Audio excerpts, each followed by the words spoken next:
So fantastic to be here. Thank you for giving us the opportunity to raise a bit of awareness about Rett syndrome, particularly because October is Global Rett Syndrome Awareness Month. And the chap in the middle is Professor Andreas Rett, who will tell you a little bit about as we go through. So what is Rett syndrome?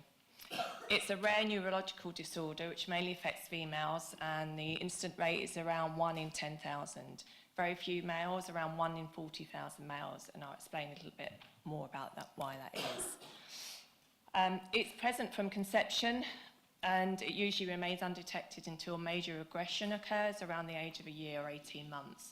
So the child you've given birth to, to all intents and purposes, is normal, but then the skills that they have, they will lose at that time.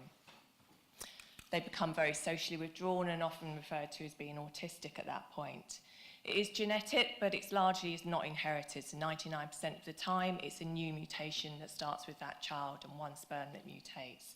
And it's the MECP2 protein, which is on the X chromosome. Sorry, MECP2 gene on the X chromosome. So what does that mean for the child? Invariably, they are ended up very profoundly disabled with multiple comorbidities and very severe communication difficulties. Most of them are non-verbal, and they haven't got any hand use, scoliosis, epilepsy, breathing problems, just some of the comorbidities that occur. There is a range of abilities. There is a bit of a spectrum. These are just a few photos. It's my daughter Rosie with myself in the middle there. So Rosie's never walked, talked, she can't feed herself, has epilepsy, scoliosis, and a severe autonomic dysfunction. Some of the girls retain abilities to walk into adulthood, around about a third of them do, but it's not quite a normal gait, even if they are still walking. This is just a very quick slide. You probably won't be able to see all of those things there, but just to give you some idea of the comorbidities, the symptoms and problems that you see in people with Rett syndrome, it's massive. And I've highlighted the autonomic dysfunction in the middle because sometimes it's referred to as a nervous disorder. So many things are related to the autonomic dysfunction, which affects the breathing. But lots going on for these people. So how does this happen? It's the MECP2 gene that mutates, and it's found within the X chromosome. So basic biology, girls have 2 X chromosomes, boys have an XY. So if you've got mutated information on one of the X chromosomes in a female, you have enough good information on the other chromosome for that child to be born and to develop to a point. Whereas if it's a male and they've got a lot of damaged information on one X chromosome, then they haven't got that compensatory other X chromosome to actually carry them through. And often they're lost prenatally and don't make it full term. So the particular protein that's affected is confusing because it's MECP2 but with a small e. And in, I say, 99% of the cases it is sporadic. It's a new mutation in that child.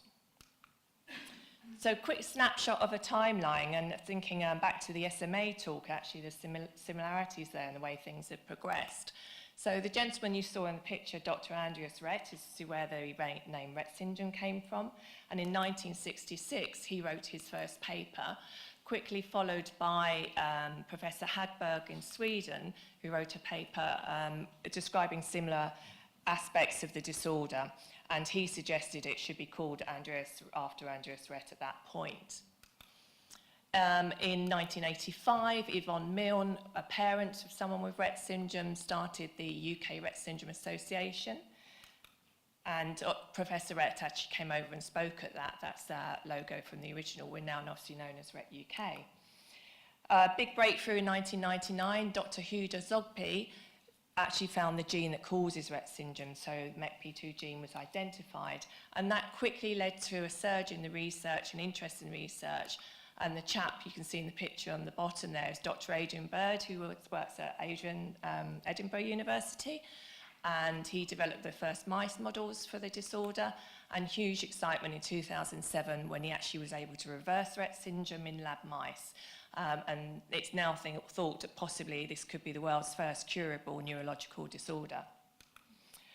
So more recently, first clinical trials have started with a drug called Zirizitan, developed by Neuron, and there's possibility of the gene therapy coming through in 2009. Big question mark by that, but it's a possibility at the moment. So So these new approaches are around looking at repurposed drugs, zarazotan and another one, trifonotide, clinical trials running those at the moment, and then also gene therapy and gene editing. Cost is obviously going to be a huge implication. It's early days, and how soon should you actually intervene?